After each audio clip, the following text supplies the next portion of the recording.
Alors, ici, dans le public et ceux qui nous regardent, soyez bien attentifs parce qu'on va vous donner nos tips de la Vendée. Quels sont nos endroits préférés de la Vendée, donc souvent qui sortent un peu, on va dire, des sentiers battus. Je vais commencer, par exemple, si vous avez l'occasion de venir sur l'île de Noirmoutier. Moi, mon endroit préféré de l'île, c'est la plage de l'Anse Rouge, qui est située au bois de la Chaise. Alors, je vous conseille d'y aller le matin, parce que l'après-midi, elle est à l'ombre. Mais vraiment, pour moi, c'est le... Je refais le chauvin, mais en plus, je suis sincère. C'est vraiment la plus belle plage du monde. On la voit sur les écrans. Une toute petite plage, c'est entre la plage et la crique, bordée de rochers et du fameux bois de la Chaise, avec ces petites cabines de plage typiques qu'on peut retrouver à Noirmoutier. Vraiment, je vous conseille. L'Anse Rouge, notez bien sur vos carnets. L'Anse Rouge à l'île de Noirmoutier. J'espère qu'il n'y aura pas trop de monde la prochaine fois que je viendrai quand même. Je ne vais pas avoir vendu tous mes tips. Et vous, on va faire un petit tour de table. Eric, votre endroit préféré, votre coup de cœur vendéen? C'est sur l'Île-Dieu, le petit port de la Meule, bien sûr. Hein. Il est très connu, mais il reste magnifique.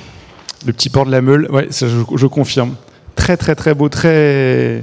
Il n'y a pas d'autres ports comme ça en Vendée et dans le monde, peut-être en Grèce. On pourrait penser à un petit port grec un peu.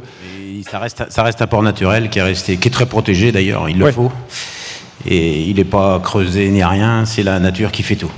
C'est ça qui est incroyable. Tony, votre coup de cœur?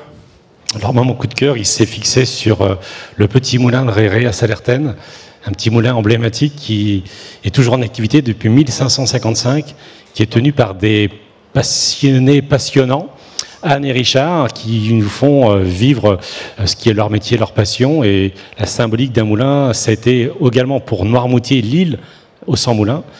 Ça a jalonné toute la côte vendéenne, ça permet effectivement un travail circulaire, avec le jeu de mots, avec l'énergie du vent, effectivement la transformation du monde paysan avec la graine pour en faire de la farine, pour là encore avec un cercle vertueux. Donc le moulin de Réré à Salertaine, c'est vraiment pour moi un lieu incontournable. C'est un lieu qui a été connu pour moi par la famille et que je fais connaître maintenant aux enfants et aux petits-enfants. Merci beaucoup. Luc, votre coup de cœur?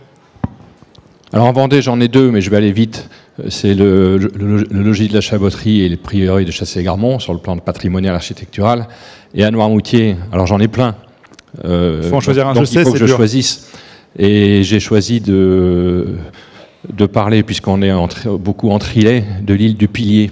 Ah oui. Bon, qui appartient à l'île de Noirmoutier, qui est à 2 ou 3 000 nautiques, je ne sais plus, qui est un paysage qui se rapproche un peu plus de l'île-Dieu d'ailleurs. C'est quand on y va, on a l'impression d'être au bout du monde. Moi qui suis un marin d'eau douce, ça me va très bien parce que c'est pas loin de la côte.